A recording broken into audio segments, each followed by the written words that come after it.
Welcome back to the Get Off My Lawn podcast, episode 21. You guys thought we got canceled. We did not. We were just busy. What were we doing? Well, the first week Joel canceled because he went on a trip to Jacksonville to play golf, so we didn't do it then. And then last week, the GOAT was here. Trump came to Myrtle Beach, and so we decided to screw the podcast. We're going to wait in line all day on the concrete. And it was well worth it. Yes, if you guys want to see any of that, go check us out on YouTube, BarnDoor Innovations, on Facebook at Get Off My Lawn, on TikTok at Pop Said Get Off My Lawn. We got a lot of traction going on because of our videos there. It's a special full access Get Off My Lawn, so check us out. Yeah, it was an interesting day for sure. We got there at noon. He was going to speak at 7. So we brought chairs, throwaway chairs, and a cooler and an umbrella. And we were pretty good shape for the first 2-3 hours. And then some security guard says, all right, everybody put your chairs and everything over here and your coolers, and everybody get up here in line by the gate. Well, now we're all like cattle in there. And somebody had measured the concrete. It was 135 degrees on the concrete. And all of a sudden, people started dropping, older people. I know I'm 62, but they were older than me. And the paramedics were all over the place. And there was this one spot under a tree where it looked like something bad had really happened because all these people are being treated. But then we got in there. It was cooler in there. And then we got great seats right in the third row, right where he came out. He walked right to us. And we had a couple of great videos that we put on our channels, our social media channels, which garnered a lot of reaction. They certainly did. A lot of reaction. A lot of it was negative. A lot of it. Well, if you don't believe, there's definitely hive mind type situation. An attack group out there. I don't think these are real. They're not real people. But just to give you an example, TJ made this funny song, which you'll hear soon. And I said, look, make a clip of when Trump came in and make a clip of when Trump went out. And then he put his song against it. But the first 5-8 seconds of the video, you don't hear his song. You hear Trump either saying hello or saying goodbye. So a lot of the comments, let's give you an example. There were 25,000 views and 12 to 1,300 all negative comments, and mostly memes, but it's just an army. And only a couple of people actually listened long enough, the 8 to 10 seconds, to hear his song, because the rest were just calling every name in the book. And so it's an organized effort. Anything having to do with Trump, that I believe there's people with thousands of accounts, and they just go do this all the time to make you feel like, look at all these people that hate Trump. I spent all week doing this because I was amazed at how much hate. They're all bots. I've seen one woman, her picture, 3 friends. I've seen this woman for the last 10 years, all over different things, complaining about stuff. It's all fake. Everything is fake. All the memes that you see, the people, they're not real. They're not. And then it's just, I have proof, because we were essentially anytime attacked. we would reply to a comment instantly, not like 20 minutes later, not 5 minutes later, the moment you hit send, they laugh react. The moment you hit send, they laugh react to what you said, because they're not real. They're fake people. And so many stupid, weak-minded people get influenced by what is obviously fake. That's why we have negative people that reach out to us fan mail-wise, because they're easily influenced. It is amazing just how the influence operation in this country against the country is in full effect. I mean, we've seen it. You can go see it yourself. There's innocuous videos of Trump walking in. Yes, the song is very funny. That's overlaid, but none of those people that wrote those negative comments got to the song. They had automatically generated their negative comment and calling everyone they know pedophiles. And that's the other thing with some of these people on the internet. I got one friend of a friend everything he posts is about Epstein files and pedophiles. Why is this on your mind 24/7? Why is it? Because to me, it just seems like if that's all you're thinking about, there's probably a problem with you. Check Why the are hard you drive. thinking about it? This one dude out in Alabama, that's the only thing he can put on the internet is either Epstein or pedophiles. I'm like, what do you think about all day? What are you thinking about at night when you're laying in bed? You're just thinking about this crap. So the people that are screaming pedophile, the people that are screaming all this Epstein files, they're really the ones we should be worried about. Maybe not make them your babysitter because it's just insane. The guy gave out like 3 million files and they still crying Epstein files. 4 years of Biden, nobody cared about Epstein files. You're manipulated. You do what you're told. You're manipulated. Now they're manipulated into data centers, believing that they suck. When the evidence is right there, they develop their own power, they recycle their own water. And I had people this morning arguing with me from New York. Oh, we're going to lose our water. We're going to lose our farms. We're going to lose this and that. It's just ridiculous, you know. It's like the railroad's coming. They want to go right through your town. And you're like, screw that. Go through Pennsylvania. Don't be bringing that shit my way. And that's what's going to happen. And then they complain in the winter, I can't believe how much my heating oil costs and my electric costs. It's because you're stupid. Yeah, just pay it. Just pay the man for your stupidity. There's a lot of that. I mean, It's just a very good percentage of the country is full on retarded. It is. They don't go deep dive anything. No, they don't research any of these opinions. It's they actually buzzwords. use these memes. Right. It's buzzwords. Yeah. It's the secondhand knowledge. If they had even one iota of ability to make a Google search, they wouldn't have half these opinions that they have. It's just crazy. I mean, the actual truth is out there. I bought the data center stocks over a year ago when Trump was out there every day saying this country's investing this many trillion into data centers in our country. And he went over and over how they were going to be powered, how they were going to work. So I bought stocks in them all, and I'm up 400 or 500%. And then there's people that are just complaining and not in my backyard. You're not putting it. I mean, I don't know. I don't get the. No, it's a simple thing that smart people do that stupid people don't. It's looking for your own information. It's looking at something objectively without your own feelings involved in it. I think the Chinese own the Democrats and the weak-minded. I had somebody send me a meme this morning about we're getting mystery meat from another country and it's not real beef. You're just an idiot. You didn't say shit when Biden killed off the herds or nothing like that. Now Trump's doing something about it. Oh, we're getting mystery meat. Don't ever send me a meme thinking I'm going to believe that is a real news. You know, it's just not. They're all made up. They're generated by liberals for liberals. And I can't believe the amount of people that fall for that shit. No, I mean, if you're a good person, it's as simple as a decision to do the opposite of whatever liberals are pushing.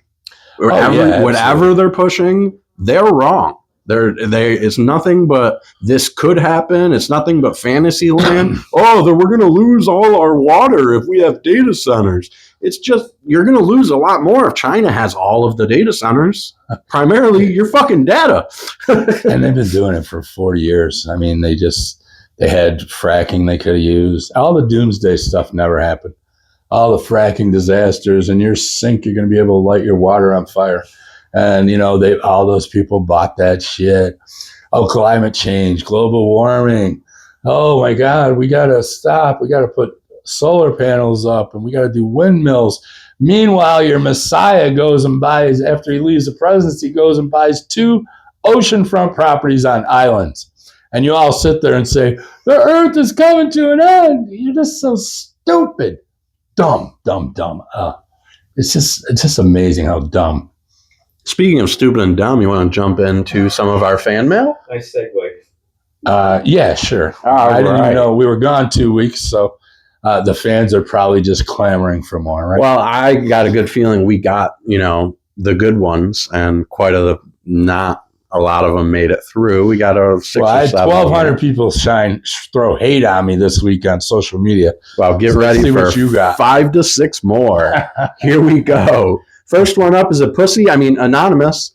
Anonymous says, "What the fuck did I just listen to? This format actually gives you an open mic? Shame on them." Yeah, I forgot to check. Well, it's an open mic for now. I actually got to go on the truck and get that. I don't care. That's good. Good. I'm glad you're listening. I'll hear you. See you next week. We've been through this before. People wondering, how did I get on here? I got nothing else to do. And who cares? I turn on TV and I see some of the dumbest motherfuckers on the planet. They're on CNN. They're on MS, whatever. They're all over the place. So, I can come on board. Why not? I seem to be winning and making sense. So. All right. Thank you for your comment, Fruitcake. An anonymous. Next up is going to be Tom from Loris. I'm sure this is actually you sending it to yourself, but whatever. I was wondering that. I don't live in Loris. I live in Myrtle Beach. Tom from Loris said, "Missed you this week. I am guessing you're spending the day waiting for Trump. I got there about 1 and almost died from heat exhaustion, but it was worth it." Oh, see? That's why I thought it was. Yep. Yeah. So, maybe we saw each other there. Well, tell the people what kept you on your feet while you were sitting there out in the heat. What was motivating you not to go down? For whatever reason, it felt real comfortable for me to put my hands on my knees and bend over and just kind of get some air. And then TJ's like behind me going, "That's bad. You shouldn't do that. It's closing your lungs off. You should stand up." So I figured, what the frick? He's only 30. I'm 60. So I just stood up straight, and then I kind of just did the trust fall. And he was a few inches behind me, and I just leaned on his ass the whole rest of the time. And then he's holding a towel over my head from above to block the sun. So yeah, I had my own personal way to stay out of the heat, Tom. But it was a great time, wasn't it? It was a good time, and it was, that's another thing with the comments. "Oh, look at that crowd. Well, he can't get anybody there." It was sold out. Every seat was taken, like 5,000 seats. It was 125 degrees, 130 degrees on that concrete. And 5,000 older people waited in line all day to see him. And then you turn on CNN, Trump's really lost his popularity, boy. His approval numbers are down. Again, more bullshit that you all keep believing. People would have crawled into that theater to see that guy, and I'm one of them. I practically did.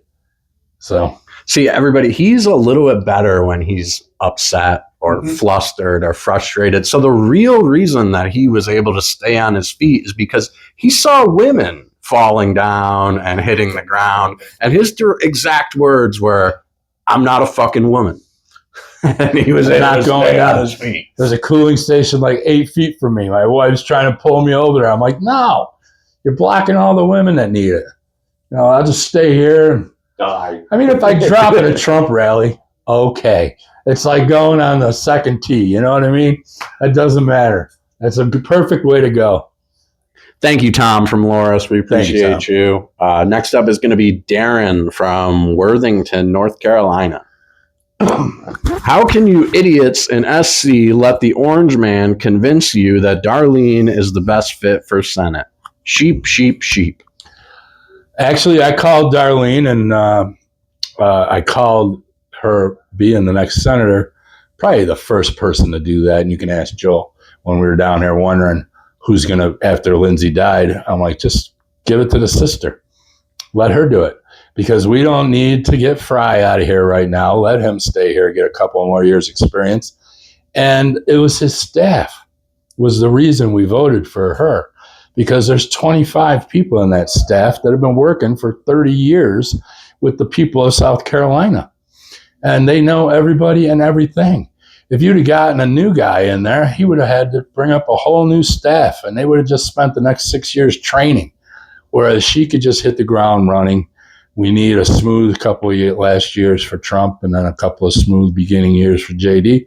So, yeah, that's why we went with her. And I hate saying that name because it's the name of an ex. The only reason I say the name is because she spells it different. So that's the reason why I can say that name.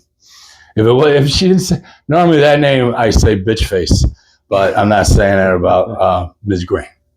The irony of somebody calling you sheep, sheep, sheep as you use the term the orange man, which is obviously not your own creation. It's obviously something you heard from somebody else, and now you're retroactively using it as your own. Sheep, sheep, sheep. Thank you, Darren from Worthington, North Carolina. Next up is going to be Joey from Fort Myers, Florida. He has an argument that you really are going to agree with. Your co-host is a good argument for retroactive abortion. What a waste of a segment. Well, that woman's on trial right now for her 3 abortions. Well, I mean, they've passed laws up to 9 months. Mm-hmm. Well, now, they're going to increase it. It's only a matter of time. They're going to increase it to 5 years. Only a matter of time. They're going to increase it to 5 years. You can't call somebody stupid right after not using a word correctly, pal. We want to help you. And no commas, no nothing. So it looks like you're saying racist ass, no more Black Lives Matter. You don't like Black Lives Matter based on your own words. So I would start using commas. Maybe even just run this son of a gun through a chat GPT before you send it over. You know what I mean? Because you make yourself look stupid, so we don't have to. And we appreciate that, Javon. Hey, we know it. We can count on you like the mail. It's going to be there every week. And Javen, we look forward to hearing from you again next week. That number is 1-843-418-3673. We look forward to hearing from you guys. Yeah, write in with questions, write in with your comments, write in with anything. Write in, actually come up with a topic that you disagree on other than just blatantly hating Trump or throwing around all of this. What happened to peace and love, you little fruitcakes? Huh? What happened to peace and love? What happened to tolerance? You guys are the gayest group of little fairies crying. I've had 1,300 people this week call me every name in the book. So I can handle Javon. How are we doing on time? What are we looking at? 21. 21 minutes? That's about a wrap. You got anything else you want to say? Yeah, one more thing. Okay, so we've been looking at business opportunities of some kind. So, we are kind of looking at a pizzeria right now. We don't know, maybe. But I'll tell you one thing. If there's anybody out there that grooms dogs and you're working for somebody and you want to have your own dog grooming business, get a hold of me. My dog groomer, that's number one, it's hard to find a freaking good dog groomer down here in Myrtle Beach. And my dog groomer won't take new customers. When I bring my dog, Shady, she's a 100-pounder, it's $150 with the tip. Now, she won't take any new customers. And if you're late, I was 15 minutes late. I thought it was a 12:30 appointment. It was a 12 o'clock appointment. I showed up at 12:15. She told me I lost my spot. I had to go and re-up for 3 weeks later. And she's got 4 or 5 other women working for her there, cutting hair on dogs. So, I mean, it's like write your own check, whatever you want. But I don't want to know about cutting dog hair or whatever. But if I got a person, I would absolutely, if a person got a hold of me, no, he ain't going to learn how to cut hair of a dog. No, I don't want to hang out with him. No, he might work at the pizzeria if I go forward with a pizzeria. But as far as that, we'll work it out, maybe 5 years. Then you buy out my share and you have your own dog grooming place. And I have the space right near my house and everything. There's an industrial park. All that right there. So it's just an idea. It's like if I knew anybody, I had a cousin or a friend or a nephew or somebody that was a proficient at cutting dog's hair. And you don't need any license here in South Carolina. There is no licenses for dog grooming, nothing, just a standard business license. Get a hold of me. We'll open up by the end of the month. If you are interested, you can reach out to us at BarnDoorInnovations@gmail.com, or you can go ahead and text the fan number. I'm sure Joel will pass that along. Anything else before you want to go? No, just hurry up before my next grooming appointment. All right. And get off my dog. Before and after our podcast here, you're going to hear Trump Yeah, a BarnDoor Innovations original. Trump Yeah. This song was hilarious. All right. We'll see you guys on the second half. Thank you for listening to the Get Off My Lawn podcast, brought to you by BarnDoor Innovations. We thank Voices from the Balcony Radio for the broadcast time. Follow us on social media at Pop Said, Get Off My Lawn on TikTok, Get Off My Lawn on Facebook, and BarnDoor Innovations on YouTube. This was a BarnDoor Innovations production.